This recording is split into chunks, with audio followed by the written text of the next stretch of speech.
ओम शांति। सुनते हैं आज की मीठी मेमोरी मीठे बाप दादा से। बाबा कह रहे, मीठे बच्चे, प्रतिज्ञा करो, जब तक सत्य की स्वराज स्थापन नहीं हुआ है तब तक हम सुख की नींद नहीं सोएंगे। पवित्र बनकर सबको पवित्र बनाएंगे। प्रश्न है,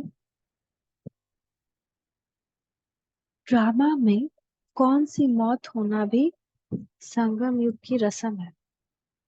उत्तर है, विजय माला में आने का पुरुषार्थ करने वाले अच्छे अच्छे बच्चे भी आश्चर्यवत सुनंती कथनती फिर भागंती हो जाते हैं, अर्थात मर जाते हैं। इसी मौत भी संगम युग की जैसे रस्म बनाई गई है। श्रीमत पर न चलने से माया हरा देती है। बाप का बनकर हाथ छोड़ा तो गोया मर गया, तकदीर पर लकीर लग जाती है। आज का गीत है, दर पे आए हैं कसम ले, अब न कसम ले। अब दर पे आ गए हैं तो जाएंगे। ओम शांति। मीठे मीठे जीते जी मरने वाले बच्चों ने यह गीत सुना। जो जीते जी कुर्बान गए हैं, सब तो कुर्बान नहीं गए। नंबरवार पुरुषार्थ अनुसार जीते जी मरते। जब कोई गोद में लेते हैं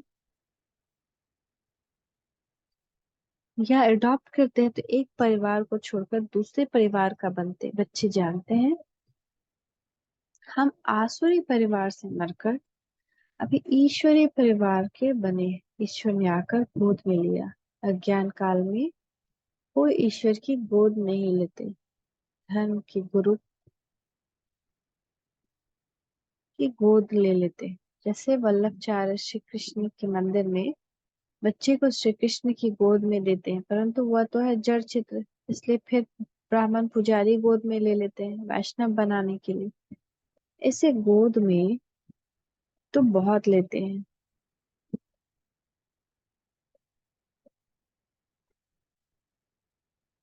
बच्चे जानते हैं, बरोबर उनकी गोद लेते हैं जो होकर गए। कोई क्राइस्ट की गोद लेते हैं, कोई इब्राहिम की गोद लेते हैं।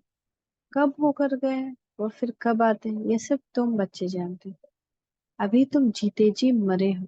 तुम्हारा एक बाप की याद में रहना है। लौकिक बाप के गोद में बच्चे, बाप के बच्चे गोद में आते हैं। बाप मर जाता है, बाकी बच्चे रह जाते हैं। यहाँ तुम ऐसे बाप की गोद में आए हो जो बाप तुमको इस मृत्यु लोक से अमर लोक में अथवा दुर्गति से सदगति में ले जाने वाला। मनुष्य मात्र का सदगति दाता एक ही है। ऐसे नहीं कि सदगति सिर्फ तुमको मिलती है, सदगति तो सबको जरूर मिलनी है। परंतु ड्रामानुसार किसी को सतो प्रधान, किसी को सतो, किसी को रजो, किसी को तमो सदगति मिलती। भले तमो में आते हैं तो भी पहले आने से दुख नहीं भोगते, पहले सुख जरूर भोगना है। अतः अंत में तो सभी दुख भोगते हैं। मतलब रजो तमोगत सदगति मतलब अतमो सदगति मतलब अभी कलयुग में मर के फिर कलयुग में जन्म लेंगे तो आधा जीवन सुख भोगते हैं, आधा जीवन फिर दुख। तो उसमें भी क्या कह रहे बाबा कि पहले आने से दुख नहीं भोगते, पहले सब जरूर सुख भोगेंगे फिर अंत में दुख भोगेंगे। अभी भी जितने परिवार को अगर हम किसी को देखते हैं कि वो सुख में है, उसका मतलब है कि वो नई आत्मा आई है। वो पुरानी आत्मा नहीं है। पुरानी आत्मा सुख भोग कर अब दुख में है, और नई आत्मा अभी सुख भोग रही है। तो सब अपना अपना हिस्सा का सुख और दुख भोगता है, सब भोगता है। बाप कहते हैं कि सदगति दाता पतित पावन में एक हूँ। पहले जो आत्माएं आती हैं वो सुख भोगती हैं, फिर दुख में आती है। तुम भी नंबरवार पुरुषार्थ अनुसार पहले सतो प्रधान, फिर रजो तमो, सतो रजो तमो में आते हैं। तुम भी नंबरवार सदगति को पाते हो। मुख्य 8 ताने गिने जाते हैं। अब तुम सब द्रौपदियां हो, बाप के बने हो तो बाप को कभी छोड़ना नहीं है। परंतु श्रीमत पर याद नहीं करते हैं तो फिर माया हाथ छुड़ा देती है। गोद तो ली, शुरू में चलते आए अच्छे अच्छे बड़े मीठे बच्चे जिनको विजयमाला में 3 4 नंबर में रखते थे, वह भी आश्चर्यवत भगंती हो गए। यह भी संगम युग की रस्म रिवाज। आश्चर्यवन सुनती कथनती मरनती, ये होता रहेगा। कहेंगे ड्रामा में इनका यह मौत था, बाबा का बनकर फिर हाथ छोड़ा तो गोया मर गया है। तो भल इस दुनिया में, परंतु जीते जी यहाँ से निकलकर आश्रय दुनिया में चला गया। कोई कारण तो बनता है ना। भल कहेंगे ड्रामा, परंतु श्रीमत पर न चलने के कारण माया से हार खा लेते, तकदीर पर लकीर लग जाती। ईश्वर का बनने से फिर होती है माया से लड़ाई। बाकी देवताओं और असुरों की लड़ाई नहीं होती, माया असुर है जो जीत पा लेती है। अच्छा, अब बच्चे लिखते हैं कि राखी बंधन के त्योहार पर क्या करें। हर त्योहार पर तैयारियां तो करते हैं ना। रक्षाबंधन पर्व के उपलक्ष्य में इन एडवांस जाकर राखी बांधते, इसका पूरा रहस्य भी बुद्धि में होना चाहिए। आगे तो ब्राह्मण ब्राह्मणियां राखी बांधते थे, अब ये रिवाज निकला है बहन भाई को राखी बांधती। असल में ब्राह्मण ही राखी बांधते थे, क्योंकि ब्राह्मण जाति उच्च स्वच्छ गाये हुए है। ब्राह्मण असल सन्यासियों से भी उच्च, परंतु ड्रामानुसार इस समय सन्यासी ऊंच बन गए। आगे ब्राह्मणी राखी बांधते थे, फिर जन्माष्टमी पर वह राखी खोलते थे, जैसे द्रौपदी के लिए कहते हैं ना कि जटाएं खोल दी थी। ऋषि लोग की जटाएं भी हमेशा खुली रहती है। पतिव्रता स्त्री होती है तो चोटी बांधती है। द्रौपदी ने खोल दिया था कि जब तक हम अपना राज्य नहीं ले लेंगे तब तक चोटी नहीं करेंगे। अब तुम बच्चों को सिर्फ अर्थ समझाया जाता है, जब तक हम स्वराज नहीं लेंगे तब तक सुख से सोएंगे नहीं। गाते हैं ना, आराम हराम है। अंदर में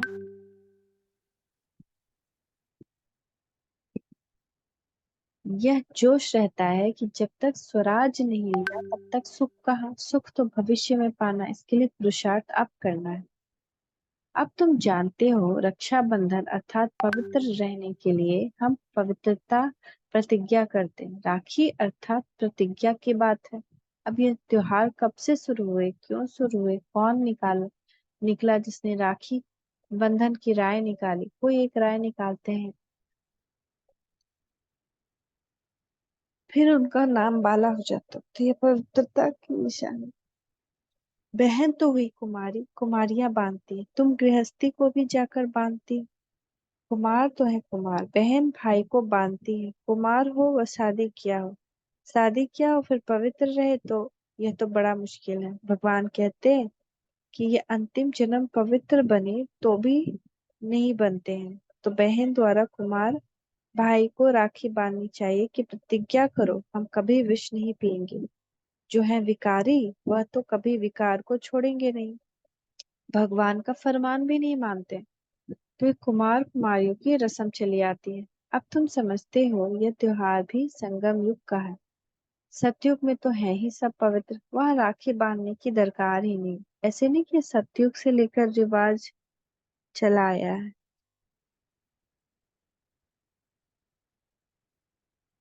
उत्सव बहुत करके संगम युग के हैं। लक्ष्मी नारायण का उत्सव भी अभी मनाते हैं, परंतु उनका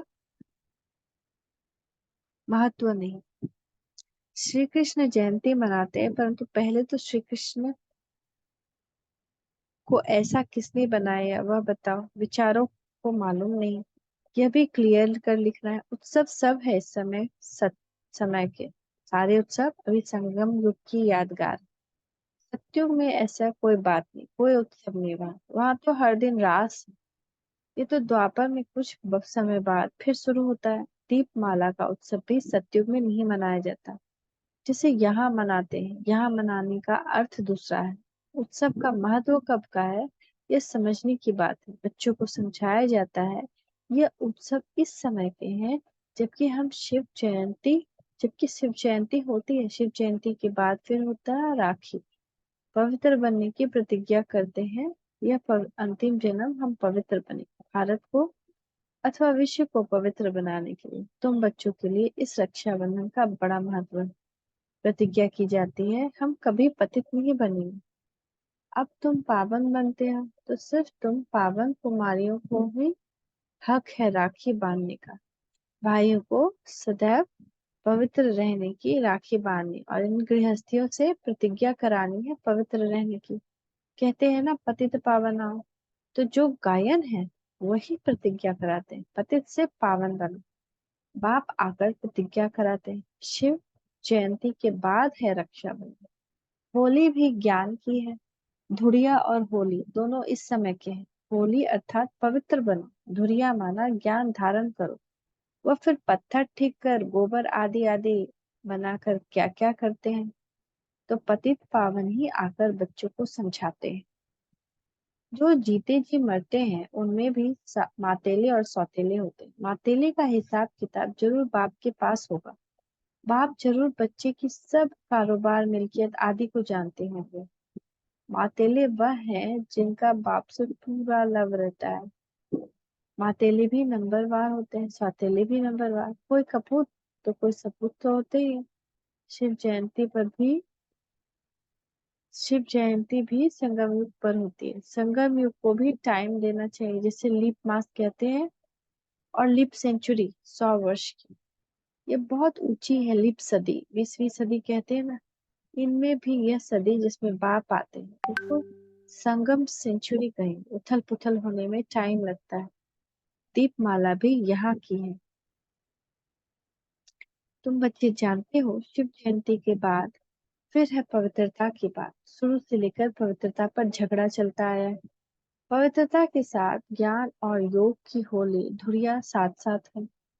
बाप की याद भी अच्छी रीति चाहिए। ज्ञान की धुरिया भी चलता रहता है। ज्ञान बरसात तुम पर होती ही रहेगी। पवित्रता पर ही झगड़ा चलता है। सब कहते ये कौन आया है जो कहते हैं घर गृहस्थ में रहकर पवित्र रहकर दिखाओ। सन्यासी तो खुद घर बार छोड़ जाते हैं। गोपी चंद राजा की भी कहानी। उनसे पूछा गया, तुमने राज्य भाग क्यों छोड़ा? बोला, प्रभु मिलन के लिए छोड़ा। इस पर गीत भी अच्छे अच्छे गाते हैं। यहाँ तो गृहस्थ व्यवहार में रहकर पवित्र रहना, पवित्रता पर ही सारी खिटखिट होती है। अब रक्षाबंधन है पावन बनने बनाने का यादगार पर। यहाँ देखो, छोटे छोटे बच्चों को भी साक्षात्कार होते हैं। छोटे बच्चों ने क्या भक्ति की, बाबा ने झट सबको साक्षात्कार करा दिया। वो समझते ही थे जादू है, किसको पता नहीं। शिव बाबा के चरित्र बैठे बैठे गुम हो जाते हैं, ये भी ड्रामा ही कहेंगे। एक दो को देखा और ध्यान में चले गए। यह सब चरित्र परमपिता परमात्मा के, श्री कृष्ण के नहीं। श्री कृष्ण का नाम ले सारी बदनामी की। भगवत में क्या क्या लिख दिया। श्री कृष्ण सत्युग के पृष्ठ उसने चीर हरे, यह किया, ऐसे चरित्र तो गाए नहीं जाते। दुनिया वाले समझते हैं बरोबर श्री कृष्ण ने ये सब किया होगा। फिर कहते हैं श्री कृष्ण के शरीर में आत्मा आई होगी जिसने ज्ञान सुनाया होगा, परंतु ऐसे नहीं हो सकता। वह तो प्रिंस नामी ग्रामी थे। फिर दिखाते, रथ में श्री कृष्ण दिखाते। घोड़े गाड़ी पर बैठ पाठशाला चलाई जाती है क्या?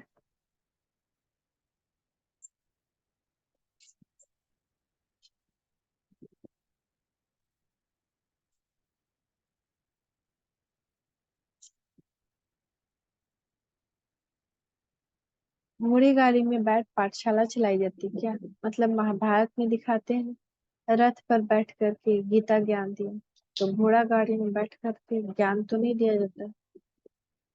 क्या यह राजयोग की पाठशाला? कहाँ उन्हों का युद्ध का मैदान दिखाया और कहाँ तुम्हारा यह युद्ध। यह है माया पर जीत पाने की युद्ध। तो तुम बच्चों को रक्षाबंधन पर समझाना है। रक्षाबंधन अर्थात पतितों को पावन बनाने के लिए स्वयं परम पिता परमात्मा आए। तुम ब्रह्म कुमारियां हो जो गाये हुई हैं। कुमार वह जो 21 कुल का उद्धार करे। संगम की ही बात है। फिर यह उत्सव सत्युग आदि में नहीं चलता। राखी बंधन के बाद फिर है श्री कृष्ण जयंती, क्योंकि सत्युग में पहला नंबर जन्म है श्री कृष्ण का। उनकी भी राजधानी। वैसे हम प्रतिज्ञा करते हैं श्री कृष्ण के कुल में जाने के लिए। यह राजयोग है। तुम फिर से नारायण से नर से नारायण बनते हो। लक्ष्मी नारायण की जीवन कहानी है नहीं, बाप ने समझाया है। राधे कृष्ण सो लक्ष्मी नारायण की जीवन कहानी। श्री कृष्ण का जन्म मंदिर में दान दिया है।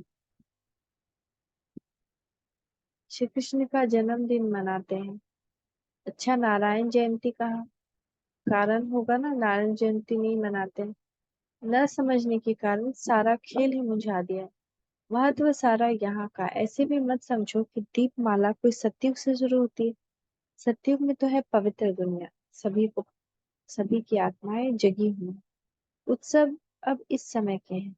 अभी तुम सबकी बायोग्राफी को जानते हो। स्वयं आकर के बच्चों को कहते हैं कि अब पवित्र बनो, तुम आत्माएं मैली हो गई हो।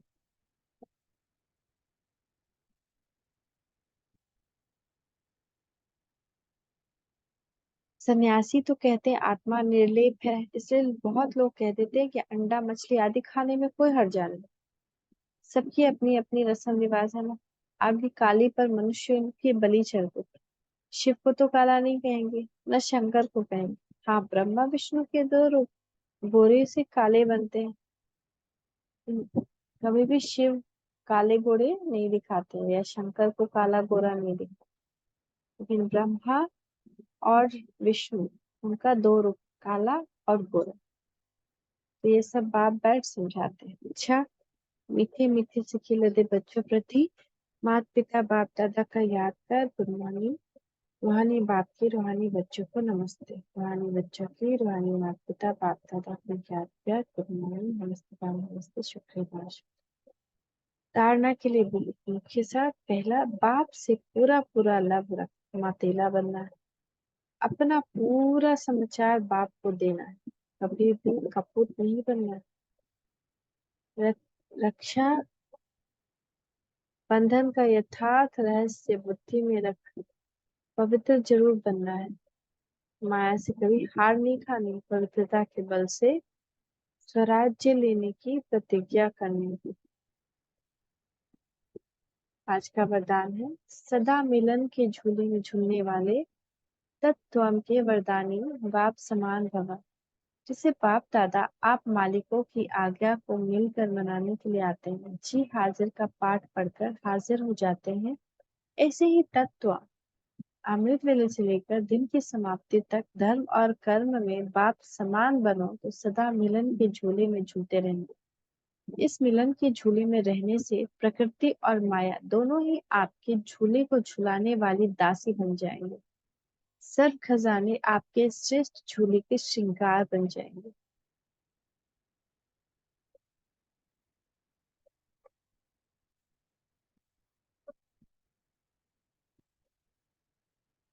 स्लोगन, सदा ब्रह्मा बाप की भुजाओं में समाये रहो तो सेफ्टी का अनुभव करें। सदा ब्रह्मा बाप की भुजाओं में समाये रहो तो सेफ्टी का अनुभव करें। ओम शांति, ओम शांति, ओम शांति।